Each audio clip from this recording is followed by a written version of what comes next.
Hello and welcome to this edition of the SMU Video Archive Series.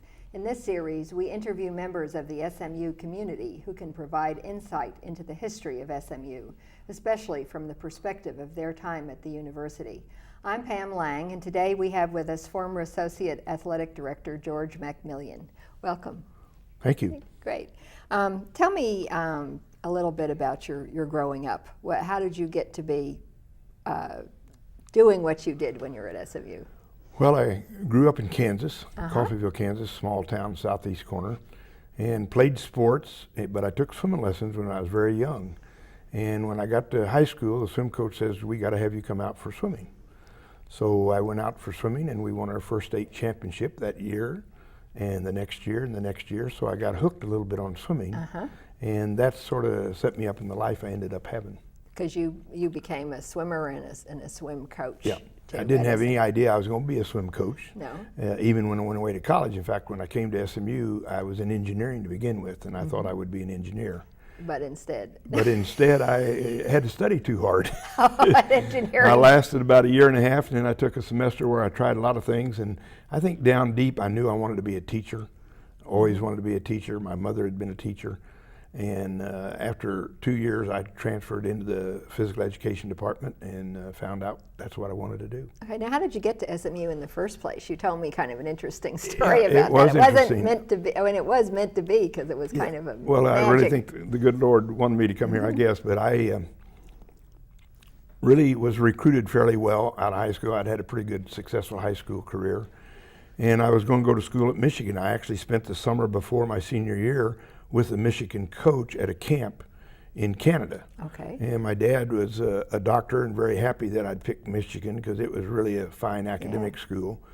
And I was planning to go there, and I'd visited up there, and I really, I didn't want to go to Kansas. That's where a lot of my family went, but I wanted to get out of the state, Out of I think. Kansas, yeah, not out of Kansas, but I just didn't want to go there. And I was all set to go to Michigan, and Coach Barr, who was a coach here, had written me 2 letters, and he wrote me one that summer.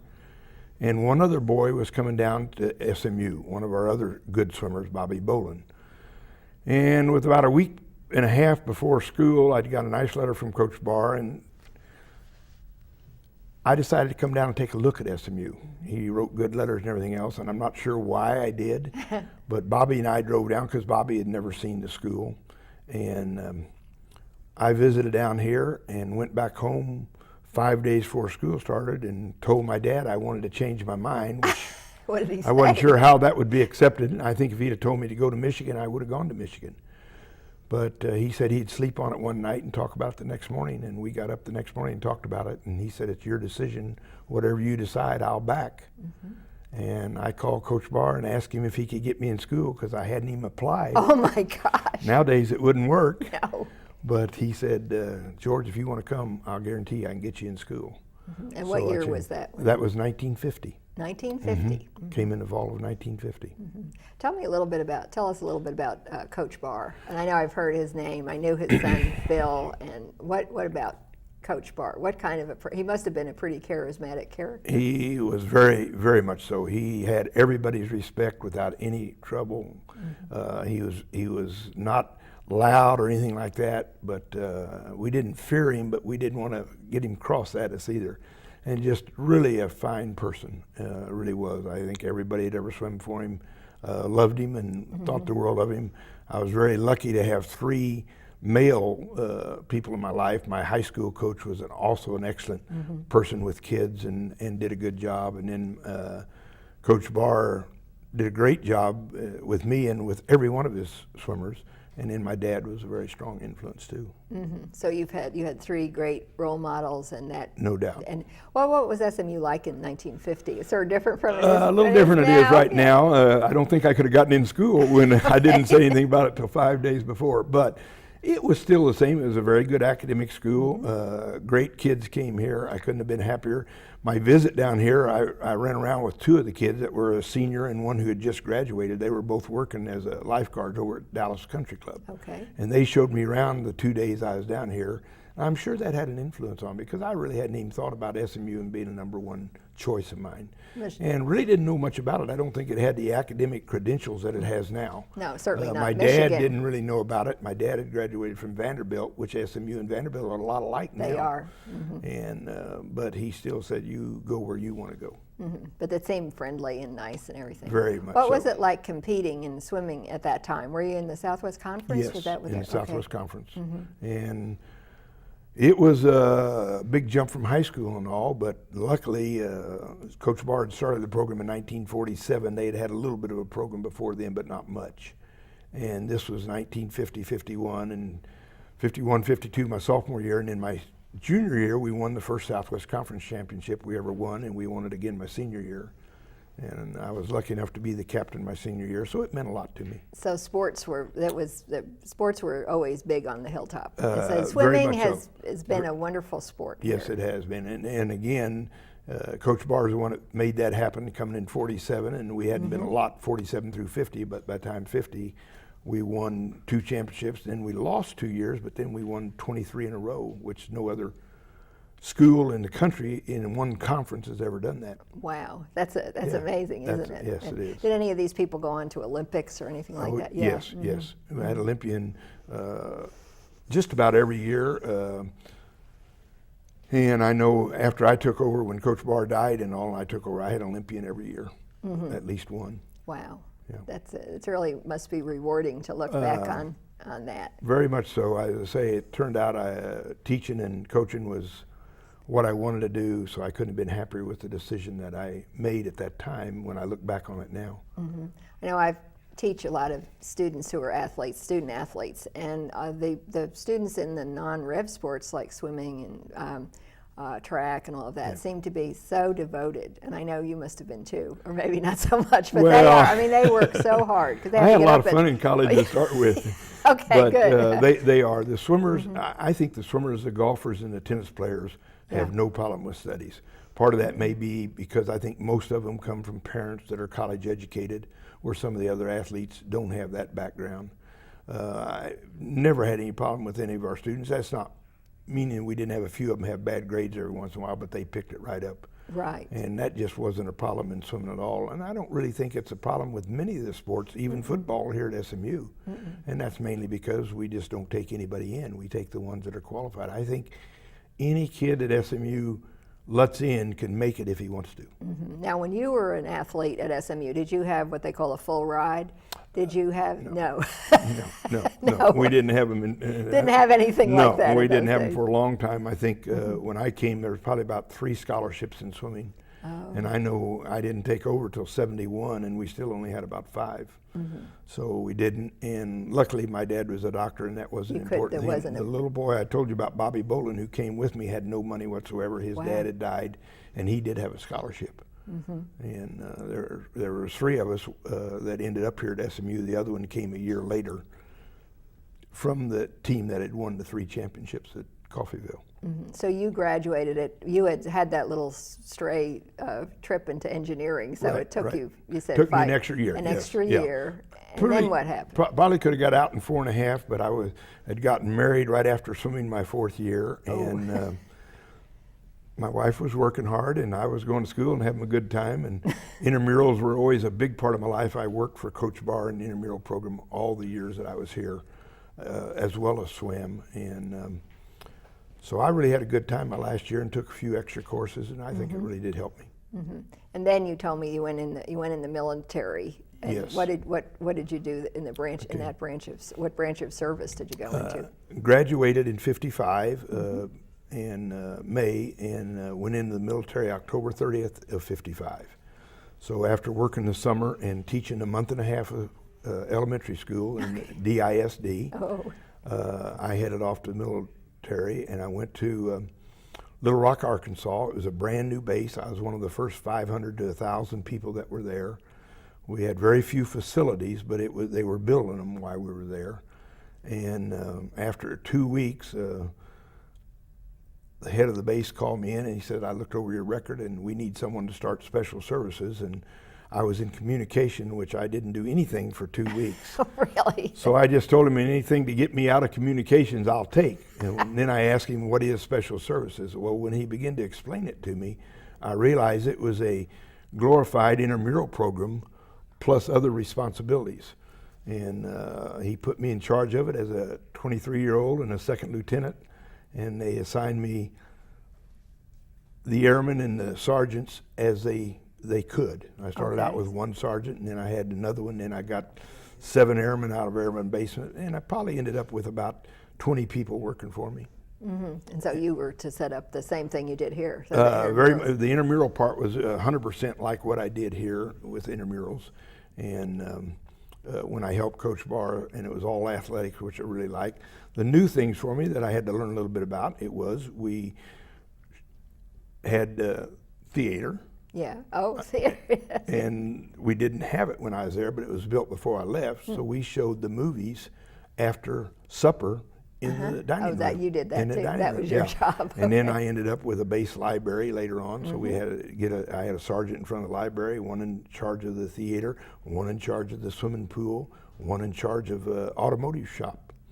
And so I had about 4 sergeants under me, and then I had one sergeant that sort of ran my office, and everybody else were basically airman basics that did the other work. So you just were able to do that. Was your military career? That's right. I was a second lieutenant who made first lieutenant at a young age, and had a big responsibility, which was really good for me because it gave me a lot of confidence I could do anything I wanted to do. Mm-hmm. Yeah, so that was quite an amazing thing that you did. That was your training here with Coach Barr really enabled you. It definitely enabled helped me. To do that. Now, how did you get back to SMU? Okay. We liked Dallas when we were here, so when we left, there really wasn't much plan to go anywhere else. So we came back here. Dr. Walker, who was Doak Walker's father, was the superintendent downtown, and he was the one that hired teachers. And of course I went to Coach Barr and said, Coach, I need a job, what I do? And he said, well, let me call Dr. Walker. And so I went down and interviewed. But I knew I was going to have to go to the military service. So I didn't go down till August when I was worried about not having a job because I thought the military was going to call me up in the summer. And Dr. Walker said, I don't know where I'll put you, but I'll promise you have a job. And the day I got home from him, my service orders were in the mail. Oh, no. So I called him and asked him if I could come back and see him, and I did. And really an interesting situation. He was a great guy. And my wife and I were going to have a baby in October. We were due to go to the service October 30th. So we decided to go back home to Coffeyville, where both she and I were from, and my dad was a doctor, and have the baby there. And I went in to see Dr. Walker, and we sort of talked over, that was our plans before I did, and told him I couldn't take the job because I was due to go in service. And he says, George, you need to take the job for a month and a half, 2 months. I said, well, I just don't feel I can. And I told him about the discussion I had with my wife, and he finally, I said, I just don't think I can do it. And he says, George, you're not listening to me. You need to take it for a month. And I sort of refused it again, and then he finally said, listen, take it for a week, because he said, if you go take that job and you come back in the military, I have to give you a job. I'm sure that I will, but I have to. I have no choice, because the military, that was the rules. That was the rule. So I went out and was going to teach a couple of weeks, and ended up teaching actually 6 of them before we went. I drove my wife home and then went straight to Arkansas, and then came back and got her as soon as I got settled there. So you had kind of an exciting We had an exciting time, very exciting time. New baby. Brand new baby in 2 jobs. in one room house. Oh, one room house. So, but it was a great experience and helped us. So after the service, you came back. Came back to Dallas, and I knew pretty well. And Dr. Walker actually got me out of the service 2 months early because he wrote a letter that we need teachers, and we'd like to have George September 1st if possible, because I was due to get out October 30th. Right, because it had been. So I actually got out 2 months early, so only spent 22 months in the service. Came back and got another elementary school teaching job, and spent there 1 year, and then went to junior high because I had a chance to come out here and help Coach Barr. He asked me if I could come help him after I was through teaching every day. So I came out and started working at SMU probably shouldn't say this, but for $500 a year. Oh, you're kidding. No. Is that what you're And I saying? came out at 4 o'clock every day and stayed with Coach Bart till 6. $500 a year? Yeah, that's all. Whoa. And they didn't, the school, in the elementary school I was in, had an after-school program, so I couldn't have done it. That's why they moved me to junior high. I see. And I taught in Oak Cliff at Griner Junior High. Oh, I and know since where you that know is where Oak Cliff exactly. is, you know where I was. I sure do. And I taught sure there do. for 4 more years. Now, did you like that? Did you enjoy I loved teaching? it. You I loved it, teaching. Yeah. And I really enjoyed the Oak Cliff people. I really thought they did a better job with kids and parenting than what we had over on the, I still live over on this side of town. I lived over on Hanover. Oh, yeah. Out by where the toll road is now. Oh, out there, wasn't yeah, out that way. It wasn't in Highland Park, but it was in Dallas. No toll road at No that toll time. road at that No time. toll road. So Dallas was a Yeah, very I was different. just this side of Inwood. Okay, I know And exactly so I where drove that is. right down Inwood to go To get to Griner. That's yeah. right, yeah. Which turns into Yeah, Hampton. yeah, of that's course, exactly of course. right. So then, after that, you did manage to come back to SMU. And what did you do when you did that? Luckily, there was a fellow named Dr. Foster who was a teacher at SMU, one of my teachers, and I knew he was approaching 65. And I went in and talked to the head of the physical education department, Dr. Messerschmidt, who had also been one of my teachers, about the possibility when Dr. Foster retired, could I apply for that job? And you know, I knew Coach Barr would be on my side, and I'll never forget this. Dr. Messerschmidt says, "Well, George, you have your master's degree," and I said, "No, sir, I don't." No. He says, "I won't even talk to you about it." Oh, really? Luckily, I went in to see him 2 years before that happened. Oh, no So kidding. I decided I'd better get a master's degree, which I don't know that I'd ever done if someone hadn't pressed me to do it. Said you better have it. Or That's you right. Can't. So I drove to North Texas for 2 summers and at least one night every fall and every spring for a class, and went back to Dr. Messerschmidt 2 years ago in May when Dr. Foster retired, and asked him if I could apply for the job, and he asked me the same question. I said, "No, but I'll have it in July." Okay.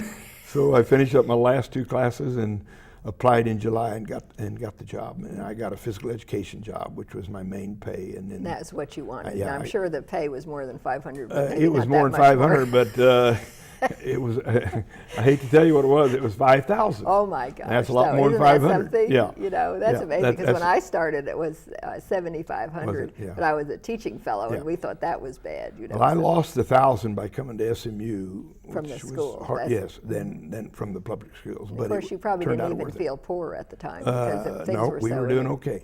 I know. We It's were doing amazing, okay. isn't It's it? amazing. You can imagine. People won't understand that if they hear it now. No. Now, at that time, everybody had to take physical education. That's correct. You had to take. That's right. how- Two semesters Two of it. semesters. Yeah. And did you have to take you had to take a sport and then just a general class? What Yeah. they don't have that anymore. So No, I was just, we've you know, gone to wellness, which is actually Right. more teaching than what we had in physical education, but you had to take 2 courses of physical education. You could pretty well pick what you wanted to take.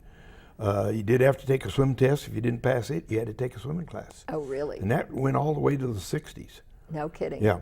And if a kid flunked a swim test, he had to sign up for swimming, which was pretty good, and they finally dropped that out. Yeah. And we actually, while I was here teaching, we actually brought in a master's degree in physical education, which we didn't have here before. And Dr. Messerschmidt was the guy behind that, and we had that for a long time and only lost that.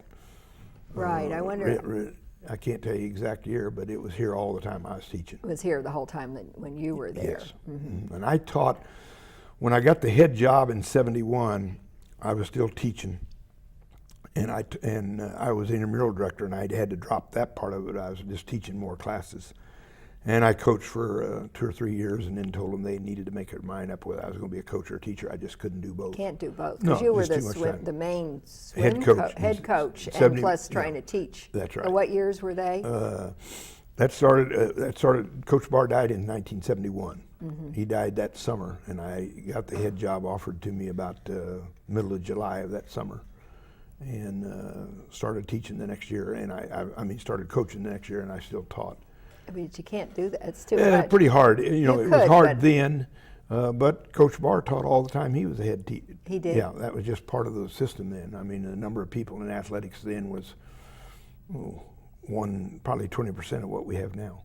So at this time, by the 70s, we were getting into the... A little more competitive in this and that. We were working out twice a day, which I never did do when I swam for Coach Barr. No. And Coach Barr didn't have an assistant until he got me. And again, at $500 a year, he didn't expect a whole lot out of me. No, but did you have any innovations in your coaching, or did you kind of model yourself after Coach Barr? He was such a great coach, but you could do your thing. You know, the experience I had that Coach Barr didn't have, he was never a swimmer or anything else. He had coached football. Oh, he was never a swimmer. No, I didn't know that. No. And he learned about swimming in the service. And that's how Matty Bell, who was the athletic director, learned about him and said, I'm bringing you back to SMU to do something, not knowing what he was going to do. So again, I had the knowledge of me learning to swim under Coach Barr, but I never did say much about that. No, I just did whatever he wanted me to do. Yeah, and so you kind of had to do your own. I learned an awful lot. I was with him for 14 years as an assistant. And that gave me, and I went to the swimming clinics when they had them, and learned from other coaches too. I learned so much from him as an individual, probably more than I learned from him as a swim coach. Okay. He knew swimming, but he knew it because he studied it and went to the clinics and learned. Because when I came in '50, he probably was, really just beginning to learn about swimming. Okay, so he learned intellectually. He was not a swimmer. Yes. Now that's kind of unusual, isn't it? Well, it is nowadays a lot, but not in then. those days. Yeah, No. In those days. Very few of the ones that had been swimmers, but there were a few that had been. A lot more now. Right, and at that time, the natatorium was not old. Well, it was getting old. You don't know about the natatorium. No, you tell us about that. What we swim in was part of the women's gym, which they tore down, and the students actually built the swimming pool. No kidding. It was right where the brand new business school is being built now. Oh, yeah. Okay. That's where it was. The natatorium was our basketball gym. Oh, I didn't know that. Have you ever been in the natatorium? Yes. Well, that was our basketball gym. You are kidding. That's where Jim Krebs played his freshman year, who was a fine basketball player from here. I had no idea about that. That's fascinating. And that was our gymnasium. And we swam over to the other pool, which couldn't hold a conference meet. It was 23 yards, 9 inches, which all pools are 25 yards. It was only 4 lanes wide, which the natatorium is 6 lanes wide.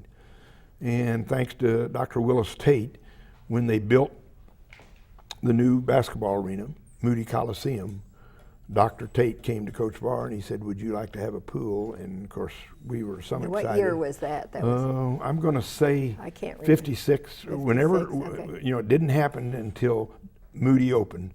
And I think Moody opened in 56. Okay, so then after that, they built that. I know they're trying put to the get pool some in the new summer. indoor That's right. place. But then when did they build the big new pool, the outside pool? That was in 71. It was finished in, Coach Barr died in June of 71, and it wasn't completed to October. He saw it being done, but he and everything else, got, never saw it completed. That, and we were very lucky, and one of our swimmers' dads gave us the money to do it. Wow, that's a lot of money. Yeah. Well, yes, but not compared to nowadays. No, that's true, because I remember when, definitely when that was built and actually appearing in a bathing suit at that pool at that time. Yeah. Well, that was completed in, my first year of coaching was the fall of 71, and we did not use it then, but it was completed in October, so we used it once we opened it up in March, and then that after summer, the Christmas, and then we used it my first year, which was 72, which was an Olympic year.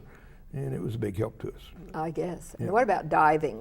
Did they have a separate coach for diving, or were you? Coach Barr did the diving coach all the time I was there, and then he finally got a young man who dove for us, Brian Robbins, who is still on the wellness staff here, and he dove for us, and he sort of did what I did when I was an assistant. He'd come and work part-time. We got him a job in the physical education department, and he coached diving for us. Okay, so you didn't have to do. I never did coach the diving. He was in line already doing it when I got the job, and of course I knew him well because I had been an assistant coach when he was here. You said, I think when we talked, that you had known a lot of the presidents at SMU going back to. I think I went through 9. 9. Yeah. Now, was there a difference in support from the administration from one to another? Yes, very much so. It just depends on who you have. And Dr. Tate was very supportive, and that's why we got the pool. If it hadn't been for him, we'd have never gotten it. He and Coach Barr had a great relationship, so that really is why we got a new pool. And there were some of them were very supportive. We've been trying to get a new pool ever since I had the head job. Right. And just never has worked out. And some of the presidents have been for it, some haven't.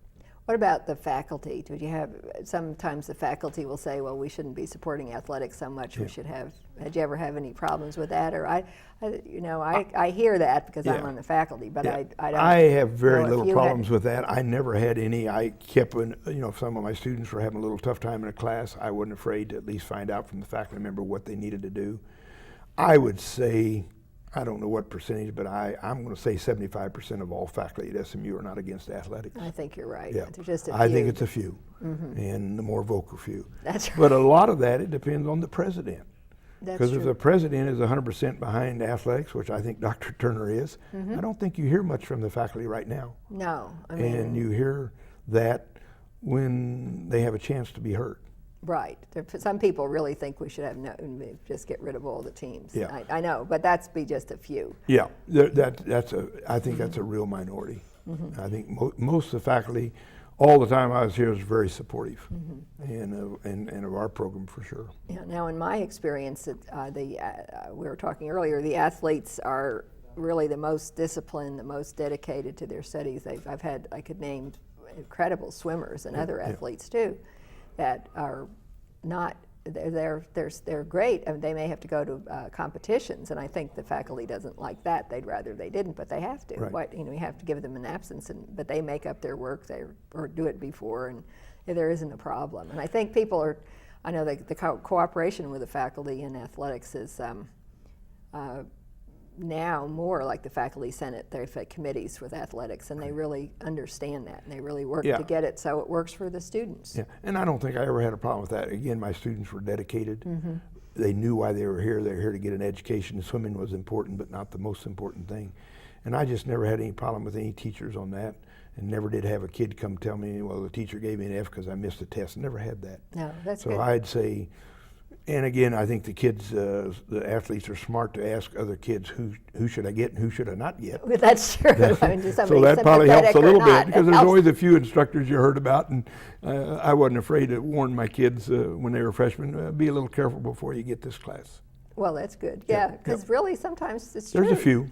There'll be There's a few in everything in life. In everything. Yeah, Now, yeah. a coach, to me, from what I understand, a coach is really a teacher. A coach is, I have my students write journals and they're saying, Coach, talk to me about this, especially the swim coach or the tennis coach or whatever, and the team becomes like a family for the students, and the coach is like mommy or daddy or whatever. I mean, but it's not in a kind of twisted sense, but a sense that it's good. They have the camaraderie, they have each other, and then they have the coach to kind of urge them onward.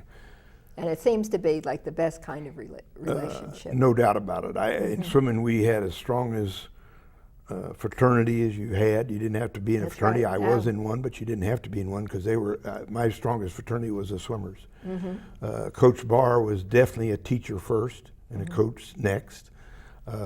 We ate many meals with he and his wife because he got to know us very well and all that. So his house was always open if On we had a Stanford, problem. is that where they He lived? was on University. University, Yes. okay, I guess I'm thinking of a different person. But he's on University between the school and Central Expressway. Okay. And his wife still lives there. She still She's lives still there. alive. So you, as a member of the team, and then when you were a coach, did you do the same thing? You had that same kind Probably not as good as they did it because we lived in lived- Richardson. that's true. We If had you live moved to real close. Richardson before I became a head coach, and so it was a little tougher. But we'd have after a big meet, we'd have all the kids out, and till one night about 80 showed up, and I decided I better not put my wife through that again. Oh, yeah. But it was after one of our big meets, and the parents came, and next thing I know, the guys were bringing their girlfriends and everybody else, so we had a pretty big number. But A little too I many. think my student athletes would know my door was always open. I came to work at 5:30 in the morning. I never Wow. went home before 7, and my door was always open to them. They knew they could come in, and Coach Barr was the same way. I learned that from him. And they could always come in and talk to me. Not that every one of them did, but the majority of them did. When did you? What about recruiting? I know we can talk a little bit about the disastrous times in some other sports, but what about recruiting? When did you start to go overseas and? Or did you do that, or did other? We had a few South Africans when Mm-hmm. Coach Barr was here, and that's about the only overseas recruiting we did. Okay. And because we had some kids come from there, other kids from over there at least contacted us, because we really didn't know who was good and who wasn't from here. Recruiting is hard work. People who recruit work hard at it. That's true. And that's what it is. And did you have to? You had to go around and visit. And I did it all. Them to come. And You did I the whole thing. I had assistant coaches, but I felt it was my responsibility. Recruiting was completely different when I took over than what it was when I first came here. I mean, Coach Barr recruited me because he wrote 2 letters. That's right. But he had never called me or anything else at that time. And I tried to call all my recruits at least once a week and stayed after them. I visited the ones that I could give scholarships to. I visited a lot that I couldn't give scholarships to. So whenever I went on a trip, I tried to set up 2 or 3 that were in the area. And again, that took a lot of Saturdays and Sundays away from my wife and children, which was tough. Yeah, it sounds like you had a pretty full-time, more than full-time job, being here all that time. I always had my 40 hours done by Wednesday. Okay. I will assure you. Okay, so that was something, but you were dedicated. You were totally devoted. Yeah. And hopefully I didn't slight my family, and I don't think they've ever felt that way, but I did miss out some. Say I got the head job in '71, and my son, who's my oldest child, will be 50 this year. Oh, wow. So, you know, he was in '71, he was 55, he was 16, so at least I'd been through, he was an athlete, and I went to most all his games and all. My daughters probably suffered a little bit more than he did, but not that much. One of them was 3 years younger than him, and one 8 years younger than him. Yeah, so but that was the way it was, though, at that time. And they Daddy understood did that. all that. They understood that. Probably they enjoyed having the vicarious. Well, probably did. They've never given me problem one on it. Good. I had a wife who did a great job raising them when I wasn't there, and I can't be prouder than I am of my 3 kids. That's great. And also, like, I know there the now at SMU, because of the big brouhaha scandal, the standards are extremely high. Were they high when they had to have they had to be able to graduate, and that's something that, the academics are a lot tougher than it was when I first came here, but they were raising all the time I was here. And by the time I took over as the head coach, you had to have a pretty good student to get him in here. And I just didn't try to go away from that. When I found out a kid wasn't capable, I had a couple kids that I really wanted to have. I had one here in Dallas, Highland Park. If he'd have come to us that year, we'd have won the national championship. Wow. But he probably wouldn't have made 4 years here. No. And so I didn't recruit him real hard. Okay. And so there wasn't a case of having to tutor them and get them through. You wouldn't recruit somebody that you didn't think could make it. I would not recruit anyone that I didn't think could make it. I had one kid that I was worried about, and he didn't make it. He didn't. No. Yeah. He could have. He was just plenty didn't. smart enough, but he didn't. That can happen. As a teacher, I always think, well, there are so many, not so many, but some, they just shouldn't be here. Yeah. They're having too much fun, and it's a waste of money. They should just wait until another time. And the academic requirements came up all the time, but I never thought they were impossible. Right. And now, some say, well, it's too much. That's why SMU can't win the football games. Well, because the big difference, they had special admits in those days. Okay. And they could get in an X number of people, whether they quite qualified or not. And Dr. Pye changed that. That's right. And it wasn't until then, really. Yeah, that's right. After the death penalty. And that, I don't think special admits were never a part of swimming or golf or tennis and those sports. It was mostly football. Yeah, mainly football and basketball. Now, I know that there was a big uproar. I don't know the dates, but when they stopped having the phys ed classes and they changed to wellness, and I know you were a part of that. What did you think about that? Was that the idea of the physical education department, or no? It was the fact. Well, I hated to see us lose physical education, and I think that probably with the football and basketball hurt our recruiting some also. That's true. Because a lot of kids that come and play football, if they all think they're going to make the pros, which they're not. Yes, of course. But if not, they think they can go into coaching, and I think because of the loss of phys ed, I think really hurt us athletic-wise in those two sports, football and basketball. When I was in school, believe it or not, very few athletes were in phys ed. And I think the main reason was you had, in our phys ed, which was one of the few in the country, you had to have 2 years of language. Oh, really? Yes. That was just like. And athletes didn't really want 2 years of language. I didn't want 2 years of language. You didn't either. But I didn't have a choice. And so I think it was a situation where the athletes enjoyed the phys ed that were in it, but there wasn't that many in it, to believe it or not. There really but it was weren't, courses it was they not could just take. A baby. Yeah, it was extra courses they could take and not be a phys ed major and still enjoy. And still enjoy it and still Yes, be a coach yeah. if they. So I think it hurt SMU to lose their phys ed department. I think that's part of the faculty's fault. I think so too. And we'd be better off in recruiting football and basketball players and stuff, and all athletes now if we still had it. And there's nothing wrong with it. It's perfectly okay. No, I mean, it gave me a career, and that's right. And nothing look I could have been happier with. No, so it was perfect. Yeah. It was perfect Yeah, for you. wellness is different, but I think there's a lot of good teaching that goes on in wellness. And I had to learn a little bit about that because when I came back and started teaching wellness, that's something I'd never taught before. So you had to learn all that I had all that to stuff. do a for little that. studying for a change. Now, we mentioned the death penalty. What did that have an effect? I don't know, it had an effect on the whole university. It was horrible. Yes. What effect did it have on you and on? Well, I think the biggest effect we have in recruiting with the death penalty, that Right. all the other coaches are saying, well, they'll never have anything and you can't go there and they'll all be on the death penalty. So you're fighting things that aren't even true. That's true. So it does make it a little tougher. Did it ruin my recruiting? Did it hurt my recruiting bad? No. No, not But it didn't help it any. It certainly didn't hurt run the it. university terribly. It really did. Was I'm sure we survived it yet. I'm not sure either. Yeah. I mean, I think it's still, there's lots of, Yeah.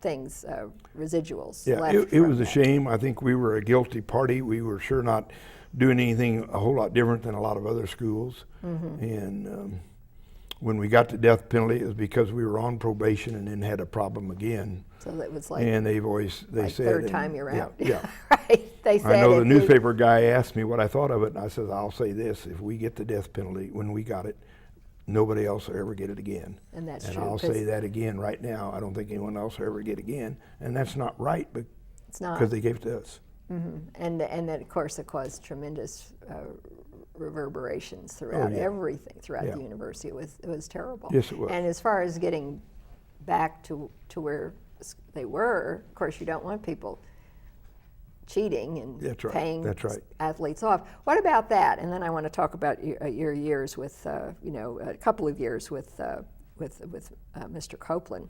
But what about that? What about the payoffs? You never had. I mean, you would never do that. But it was really, what the fans, the Mustang Club, just Yeah. hysterically frenzied to win, so they would do this. What about the athlete that really needs money and can't? It has to be an amateur. What about that whole issue? That's sort of something I've always wondered about. Is it fair? Believe it or not, when I was coaching, I really didn't know exactly what was going on. I felt Yeah. we were like everybody else. Some things were going on, but I never did know who was doing it and what was doing it. It's always alums. It's It's not the alums, It's right? not the school. No, it wasn't. It's alums. But we probably weren't half as guilty as the There were some of those. rest of the Southwest Conference. God, I can tell know. you that. That's true. But we were a minor school compared to the others, and the big schools who have been the most guilty of all have never gotten it Never. and never will. No, is that because of power, money? Probably just- the power of television. Yeah, I guess so. It's the BCS, which I don't like at all as far as football goes, because No. it takes away everybody else out of it, and it's just not fair with the amount of money those schools get compared to what everybody else gets. That's true. Yeah. And they make a big mess Yeah. anyway. Look Yeah. at last. I mean, it's just No doubt, ridiculous. no doubt. You know? But it is one sport that pays for most all of athletics, so it's something true. you can't ignore. And it's here. And the one thing I'll say when they decided to keep football here, because I think Dr. Pye was thought about dropping it. getting rid of it, right?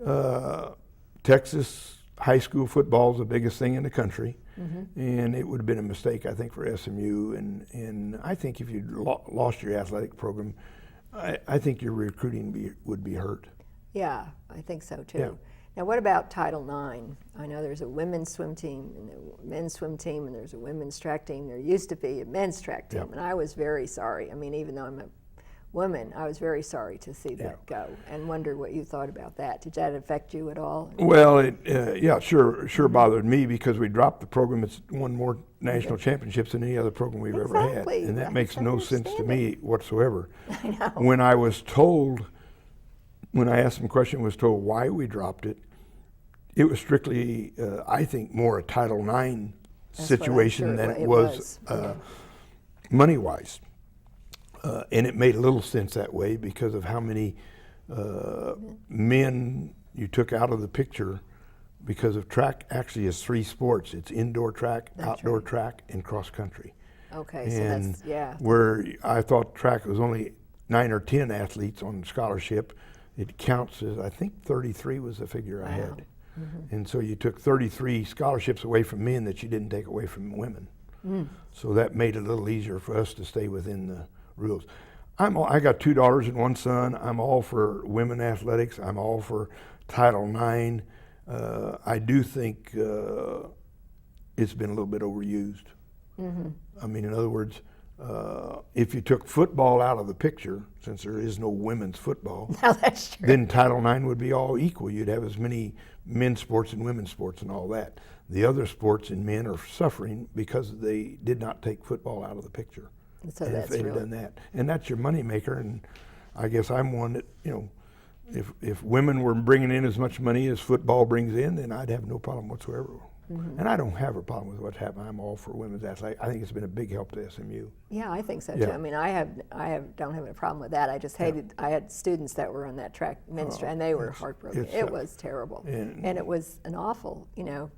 And fortunately, they're getting to keep their scholarships. Yeah. But which they should have done. I'm glad they're doing that, because I've seen a lot of them around. But it was a terrible day. It's a tough thing. It was a terrible day for them. And I'm sorry, despite the fact that I understand it, it just was really bad. And it was a great group. Those things happen. We lost baseball when I was coaching here. Baseball. And it wasn't Title IX that we lost baseball. It was financials. But that was a tough thing. Yeah, that was. I remember that too. Yep. And you're dating yourself. I know. Well, I'm very old, I'll tell you. I mean, maybe not as old as you are, but I'm getting there. That's right. I do remember when baseball went out, and that's too bad too.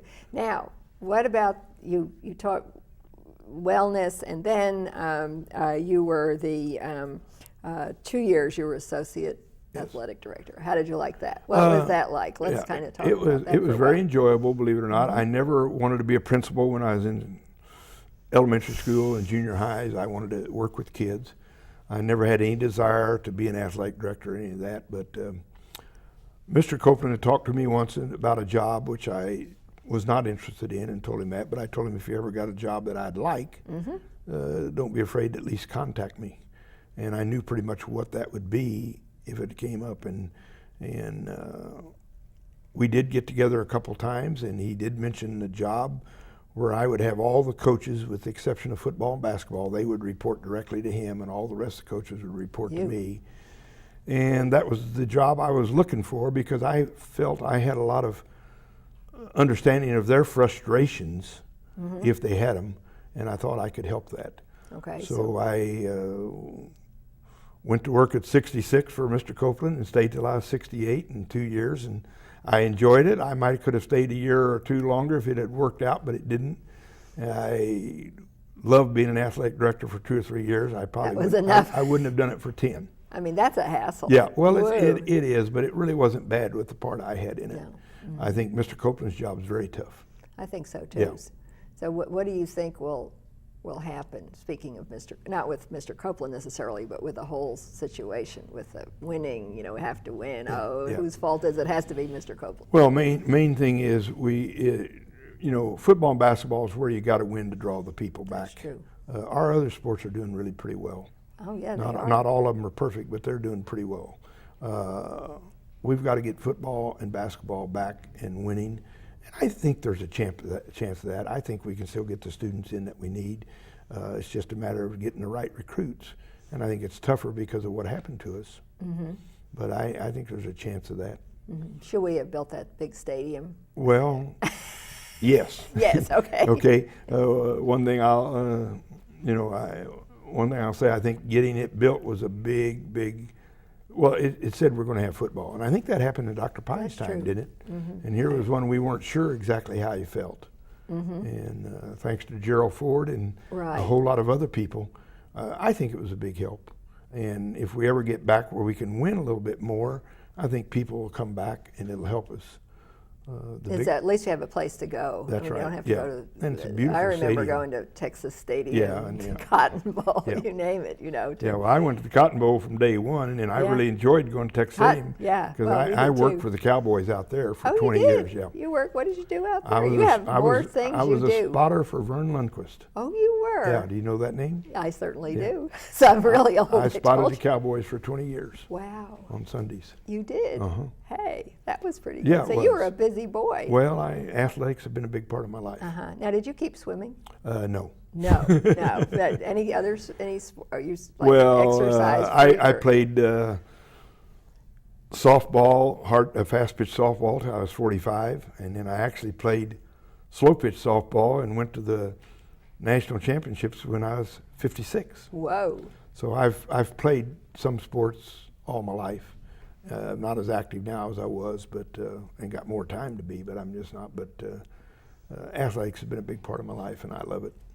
And you love SMU. No doubt. Yeah, no doubt. It's and it was good for me. It created my whole life. That's true. Yeah. I guess I could say the same That thing. trip down and visit and go back and change my mind, not that it couldn't have been the same thing at Michigan, but I don't know. Maybe not. Probably not. Probably not. Yeah. Because that's, the thing that I always feel about Dallas and SMU, that when I came, it was possible. You found that it was possible. The people would help you, and Yeah. you could go as far as you could go. And I had great teachers. A lot of them are very good friends. Unfortunately, a lot of ones I had are no longer with us. No. But I had great teachers, and saw Dr. Brooks when I came in. Was he That one of your great. teachers? No, but he was actually the president. Not the head president, but when they were in between, he That's was true. president when I was coaching. Yeah. So you. I've known him a long time. Well, I have too. Yeah, I really have have. you? Yeah. He's a great guy. So SMU is kind of a unique place, It and it's is. too bad that we had that death penalty. On the other hand, if you can overcome that, you Yeah. can. And I think overcome we anything. will in time, and the only thing that keeps us from getting completely over it, every 10 years or every 5 years, they bring it up. And it's in the past, and if the press would quit bringing it up, we'd get over it sooner. What about the press? You said you were a spotter for Vern Lundquist. Do you think that the Dallas press is really hard on SMU? And the No, but I Cowboys? don't think they help us much. No. And they helped us a lot more back in my days as an assistant in early days. But we also didn't have pro hockey. We didn't have pro basketball That's for a right. long time. We had pro football for quite a while, but that was still in the 60s, I think, before we had that. So I can understand somewhat, but I'm not sure they treat SMU.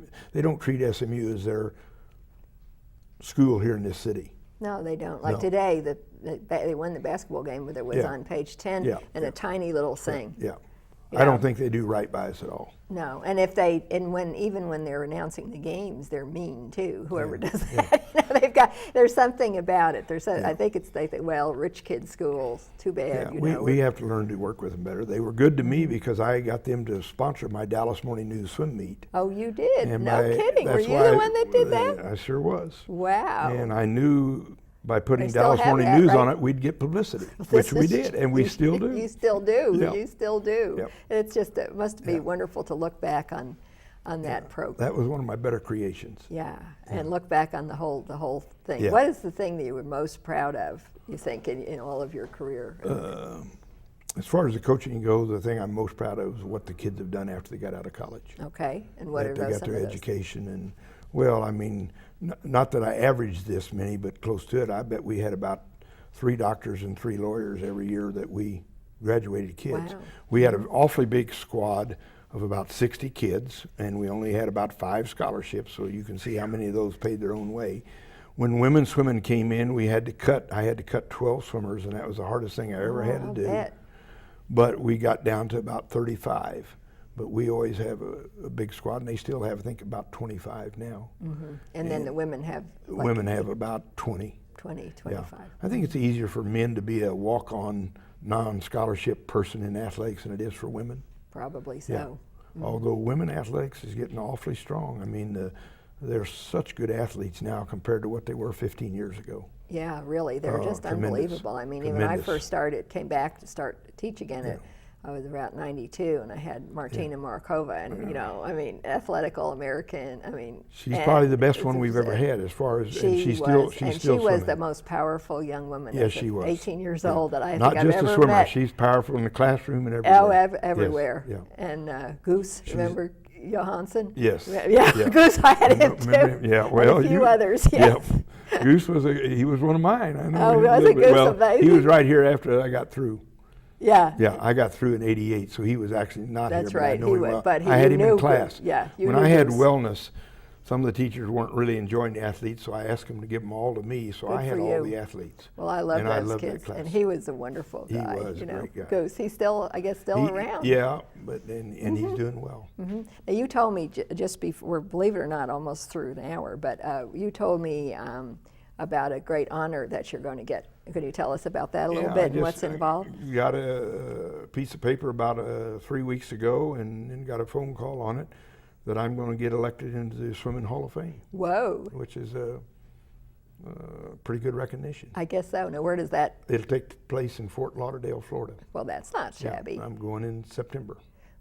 Well, that'll be wonderful. Yeah, I don't know whether it's been announced yet or not. Well, I know we're announcing it, aren't we? Right. Well, this is not for. Well, this will be broadcast much later. Well, I don't know. I maybe shouldn't say anything, but it's an honor, and Coach Barr's in it, which means an awful lot to me to be in something that he's in, and yeah, it is. That's terrific. Yeah. Well, we're very Well, proud of you. And I think, you know, I'm an SMU graduate too, and I've taught here for on and off for a long time, and it always is such a wonderful thing to see people like yourself and people who have just devoted their whole lives to this place and love it so much. It's funny how it happened. You know, it is, isn't it? Yeah. When I went into phys ed and everything else, you know, that really wasn't a thought, and I never had any set desire. I want to go into coaching, but when Coach Barr asked me to come help him, I was more than glad to do that. And of course, after helping him for 5 years, I believe it was the number while I was still teaching phys ed, you know, and I told you a little story about talking about coming out here full time. And you had to get your master's I lost money to come and had to get a master's, but it was well worth it. And I mean, the school has always been good to me. I was never second guessed my choice of changing my mind. And if you don't second guess your choices, they're always right. That's true. And so it was really right. And I know my dad and mom were both proud of me and glad that I came here. And so they got to know. They didn't know anything about didn't SMU. Know anything about SMU. But there was really something about it that made you want to come here. Yeah. Probably Coach Barr. Probably Coach Barr. Yep. I mean, and SMU has had an interesting history in athletics too. I mean, it goes from rags to riches and back to rags. Well, and, you know, but there have been so many great coaches. Too. I mean, we've had a lot of good coaches. Sure. I mean, back in I know I have an older friend who always used to tell me about going to California to the Rose Bowl in 1936. 36. I wasn't there. No, I wasn't there either, but he was, and he got kind of forgetful. But he can remember that. That was he went on the train. I did know some of the people. Harry Shuford, who was one of the stars of that team's son, swim for us. Oh, really? Yeah. No kidding. So I've known Harry all my life. And the thing about students, then you get to know and as a swim coach, it's even better really than a teacher because you've got that family and they go and they're not well, quite you get so closer many. To them, and you got them for 4 years instead of 1 semester or 2 That's at the true. most. So that's really terrific to hear your story and to hear the story of dedication and really to an ideal of the scholar athlete, which people can laugh at, but I believe it's when it works, it really works. And SMU does a great job preparing their students for later life. I think so, Yeah. because so many. If you look at, I won't mention, but some of the big state universities that have those powerhouse teams, but those kids are exploited. They can't graduate. No. They can't. They aren't going to be. Maybe some of them will be pros, but. Looks like the NCAA is getting ready to tighten up on that. Looks like it. If you've been reading the papers, I have. And I think that's great. I mean, you ought to. The best thing about the swimmers, I think they came from, most of them, from college-educated parents. Right. And the reason they were coming to college is to get a degree and go to work. If you can be excited about swimming, great. Yeah, but it wasn't that you It were wasn't going coming to for be a swimming and professional. go to Well, there school if you isn't really can. being a professional swimmer, That's right. really, can you? No, no. I mean, tennis, maybe Money- golf, the but money's not there. no. There's money there now with a few, Mm-hmm. but that there never was before. I think Spitz was the first one that got Oh, a yeah, that's decent right. bit of money out, and that was in '72, which was my first Olympics. Yeah, because he as a could coach. get those. Well, he won 7 goals, and he was I pretty, think he was that pretty was- popular. Yeah, well, we had a few. That, Yeah, yeah. a few- Well, I had a guy get 2 goals, a silver and a bronze that same year. Whoa! Now who was that? Jerry Heidenreich. Oh, I remember. Yeah, I the remember his Hillcrest boy name. from Hillcrest. So you had some. Did you go to some of the Olympics? I went to You 72 and 76. Oh, you did. So that you got to see that. Yeah, That and must have 80 been. I would have gone, but we did not go to 80. That was when it was in Russia. That's right. The United States didn't go. 84 I probably should have gone, but I didn't want to fight the LA traffic. Oh, And then by 88 I was out of the coaching. you were out of Yeah. coaching. So you. I got out in 88 and in May. What was your favorite thing, just as kind of a last thing? Was your favorite, was it coaching or was it teaching or was it AD, assistant AD? I think teaching kids is my favorite, which in coaching is teaching. That's right. Yeah. So the, Yeah. Did I enjoy coaching more than the teaching? Probably not more, but just as much. Yeah. But I'm back coaching now, but the coaching I'm doing now, it's teaching. Oh, what are you? Yeah. I'm an assistant at Jesuit. Oh, high are school. you Yeah. really? No kidding. Yes. So you are really working. I'm working with kids again. Yeah, well, that's. I I bet you love it. love that. I Well, you do. know, I tried to get a hold of you, and you were never there. Yeah, it's- and then when I would call you, you'd gone somewhere else. Right, I said, "Well, somewhere this guy is doing something, and he's I stay not pretty just busy. I stay retired." pretty busy. And I come to SMU an awful lot, but not quite as much as I have in the past. Each year. So you, I'm still raising money for them.